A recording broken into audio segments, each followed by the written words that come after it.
Good morning, everyone. This is the second video of chapter number 6, Why the Snail is so slow. So let us start. He soon passed beneath a large tree. The snail passed beneath a large tree. और उसके बाद वो जो snail था वो बहुत ही जल्दी एक ट्री के नीचे, एक बड़े ट्री के नीचे पहुंच गया. एज ही लुक्ड अप, और जैसे ही उस स्नेल ने ऊपर देखा, he saw that it was bustling with activity. तो जैसे ही वो स्नेल एक बहुत बड़े ट्री के नीचे पहुंचता है और जैसे ही ऊपर देखता है तो देखता है कि ऊपर क्या हुई, एक्टिविटी हो रही थी, काम हो रहा था. A large squirrel with a bushy tail. उसने देखा कि पेड़ पर एक बड़ी गिलहरी, एक बड़ी स्क्वायरल जिसकी टेल बुशी थी, which had made a snug home in deep whole in the tree trunk. तो स्नेल ने देखा कि उस ट्री के ऊपर एक बड़ा जो स्क्वायरल थी, गिलहरी, उसने पेड़ के तने में, पेड़ की सुराख में अपने रहने के लिए एक क्या किया था, एक होल किया था, एक घोंसला बनाया हुआ था. तो इसने ऊपर देखा कि उस पेड़ पर एक स्क्वायरल को देखा जिसकी टेल बुशी थी, और वो जो स्क्वायरल थी उसने उस ट्री के ट्रंक में, उस पेड़ की तने में एक होल बनाया था. उस होल में वह आसानी से रह सकती थी, वो उसका घर था. टिप्ड आउट एट हिम, और वो जो स्क्वायरल थी उसने क्या किया, वहीं से उस पेड़ के तने से ही उसने स्नेल को देखा. A pair of pigeons were busy building a nest on one of the higher branches of the tree. और जो दो कबूतरों के जो जोड़े थे वो ट्री की जो सबसे ऊंची ब्रांचेस थी, जो ट्री की, उस पेड़ की सबसे ऊंची शाखाएं थी, वो उस शाखाओं पर अपना घोंसला बनाने में वो कबूतर क्या थे, बिजी थे. And A small black bat was hanging upside down and sleeping peacefully. और जो छोटे छोटे चमगादड़ थे वो क्या करते, वो पेड़ पर लटक कर आसानी से सो रहे थे. आप देख सकते हैं कि चमगादड़ लटके हुए हैं और क्या कर रहे हैं, सो रहे हैं. और उस पेड़ से चमगादड़ भी कुछ लटके हुए थे और सो रहे थे. A little black mouse had burrowed into little hole near the roots of the tree. और उसने क्या देखा कि एक छोटा सा जो माउस था, चूहा था, वो उस ट्री के तने के बगल में, उस ट्री के पेड़ की, उस ट्री के जो जड़ थी उसके बगल में वो क्या कर रहा था, एक होल बना रहा था रहने के लिए. And the snail could see lots of earthworms and spiders who were also living on the tree.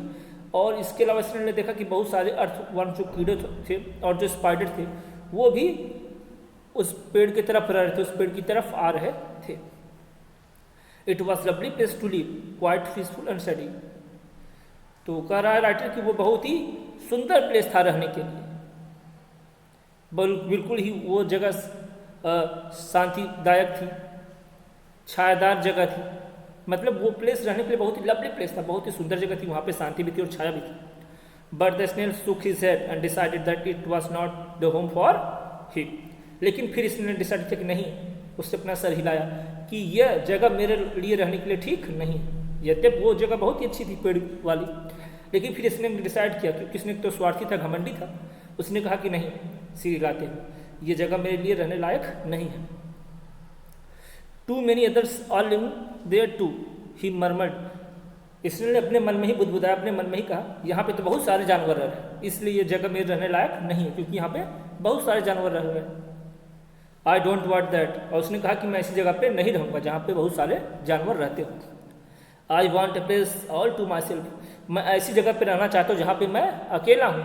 मैं ऐसी ही जगह पे रहना चाहता हूँ जहाँ पे मेरा अकेला राज हो. ऐसा कौन सोच रहा है, वो स्नेल, वो घोंघा सोच रहा है. I am after all the fastest creature around.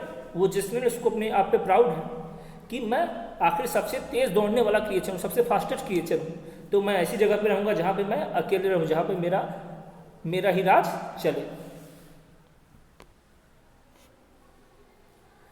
The snobbish and selfish little snail continued on his way looking for a home.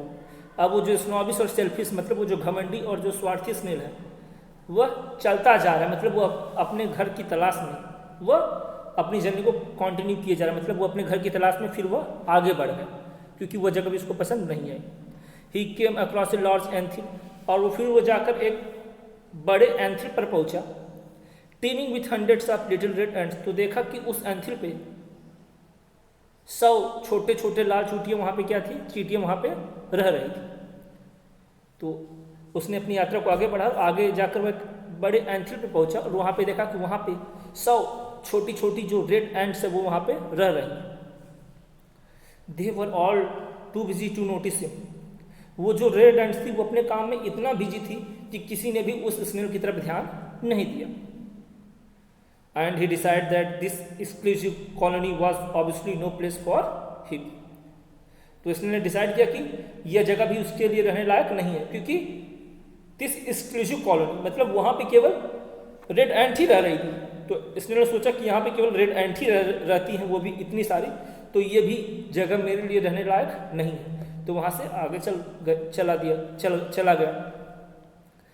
He met a crab who lived in a snake little crevice in a stone wall। और जब वो आगे बढ़ा तो उसकी मुलाकात एक crab से हुई, एक केकड़े से हुई, जो कि दीवार के अंदर जो छेद होते हैं उसमें रहता था। तो आगे गया तो उसकी मुलाकात एक क्रैब से हुई, केकड़े से हुई, जो कि जो वाल थी उस दीवार में जो छोटे छोटे छेद हुए थे, निशान थे, होल थे, उसमें वो रहता था।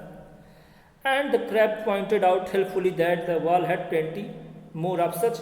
और क्रैब ने, उस केकड़े ने खुशी पूर्वक उस स्नेल से कहा कि इस वॉल में क्या कहा, उसने कहा प्लेंटी कभी holes and the snail could easily move into one of them. तो वो जो क्रैब है वो बहुत ही होपफुली और प्रसन्न होते हुए उस स्नेल से कहता है कि ये जो दीवार है इसके अंदर हजारों होल है, 100 होल है, बहुत छोटे छोटे होल है। और उसने स्नेल को कहा कि किसी होल में आप भी यहाँ पे आके रह सकते हैं। वो जो क्रैब, वो जो दीवार के अंदर होल बने थे उसमें रह रहा था, उस क्रैब ने स्नेल से कहा कि इस दीवार में बहुत सारे छोटे छोटे होल हैं और वो स्नेल चाहे तो किसी भी होल में आकर वह रह सकता है। But the snail rebuked the crab's attempts at neighbouring behaviour. लेकिन जो स्नेल था उसने उस क्रैब के प्रस्ताव को क्या किया, बहुत ही बैडली रिजेक्ट कर दिया। स्नेल ने कहा नहीं नहीं, मैं ऐसी जगह पे नहीं रह सकता, इतनी गंदी इतनी खराब जगह पे मैं नहीं रह सकता। And with a rude snort sprinted away. और खूब जोर से हंसी लगाते हुए हंसते हुए क्या किया, वहाँ से चला गया।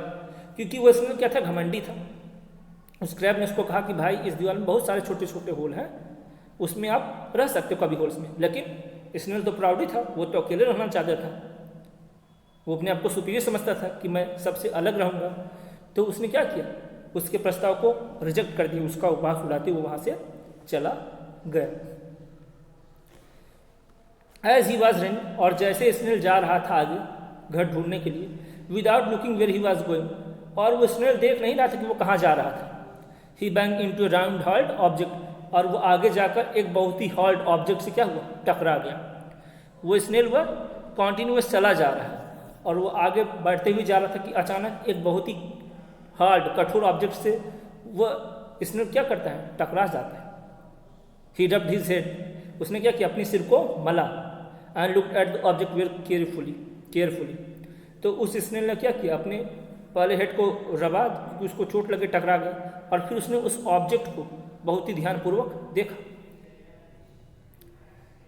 It was a large brown conch shell. उसने देखा कि वो जो ऑब्जेक्ट था वो बहुत ही बड़ा ब्राउन कलर का कॉन्सेप्ट का सेल था। सेल मतलब सेल की तरह होता। तो उसने देखा कि वो जो ऑब्जेक्ट था वो कैसा था, वो कॉन्सेप्ट सेल की तरह था। इट लुक्ड वेरी अट्रैक्टिव, और वो जो सेल था ब्राउन कॉन्सेप्ट सेल, वो दिखने में बहुत ही अट्रैक्टिव लग रहा था, बहुत ही सुंदर लग रहा था, मनमोहक लग रहा था। And as the snail poked his head into it carefully, और जैसे ही उस स्नेल ने ध्यानपूर्वक अपना जो सर उसके अंदर डालकर झाँक कर देखा, वो जो ब्राउन कॉन्सेप्ट सेल था वो उससे जब स्नेल टकराया तो उसने देखा वो दिखने बहुत अच्छा था। तो उसने क्या किया, उस ब्राउन कॉन्सेप्ट सेल के अंदर उसने क्या किया, अपना सर डालकर देखा, अंदर झाँका। He found that there was no one in it. तो उसने देखा कि उस सेल के अंदर कोई भी प्राणी नहीं था, कोई भी बर्ड्स एनिमल नहीं था। तो उसने देखा कि उस सेल के अंदर कोई भी जीव जंतु नहीं था। With little chortle of delight, तो उसको क्या हुई, मन में खुशी हुई, हंसा। The snail decided then and there that this was the perfect home for him. तो इसने डिसाइड किया कि वह इसी जगह पे रहेगा, यही जगह उसके लिए क्या है, परफेक्ट है। क्यों परफेक्ट है? कि इस जगह पे कोई भी और जीव जंतु नहीं है, इसलिए इसने ने सोचा ये जगह उसके रहने के लिए सबसे क्या है, बेस्ट है। It had room only for him. यहाँ पे जो कमरे बने हुए थे वो उसके लिए थे। कमरे मतलब स्पेस, यहाँ पे जो सारे स्पेस थे उसमें कोई नहीं रह रहा था। तो इसने कहा कि यहाँ पर बहुत सारे स्पेस है, तो यहाँ पर अकेले मैं ही रहूँगा, मेरा ही राज रहेगा। So he would not have to share space with anyone. तो उसने कहा कि यहाँ पे बहुत सारे स्पेस है और यहाँ पे कोई नहीं रहता, इसका मतलब यहाँ पर उसको अपनी स्पेस, अपनी जगह किसी के साथ शेयर नहीं करनी पड़ेगी। इसलिए ने सोचा कि यहाँ पे कोई नहीं आएगा, यहाँ पे मैं अकेले से राज करूँगा, अकेले से जो पूरा स्पेस है वहाँ पे मैं रहूँगा, घूमूँ फिरूँगा। It was very safe. और उसको इसलिए को लगा कि बहुत ही सेफ, सुरक्षित जगह है। To as no unwelcome intruders could even enter it. और इसलिए को लगा कि ये प्लेस इसलिए सेफ है क्योंकि इसके अंदर और बाहर से कोई आक्रमणकारी या और कोई बाहरी जीव जंतु तो इस सेल के अंदर नहीं आ सकता। इसलिए उसने क्या सोचा कि ये जो सेल है, ये जो प्लेस है, ये रहने के लिए बहुत ही बेटर है, क्योंकि इसके अंदर बाहर से कोई भी बर्ड्स या एनिमल, इंसेक्ट इंटर नहीं कर सकता। It was the perfect home for the unsociable and rather conceited snail. उस असामाजिक और घमंडी स्नेल के लिए ये सबसे परफेक्ट होम था। उस घमंडी और असामाजिक स्नेल को लगा कि यही उसके लिए रहने के लिए सबसे उचित जगह, सबसे बेस्ट प्लेस है। तो आज यहीं तक। Thank you everyone.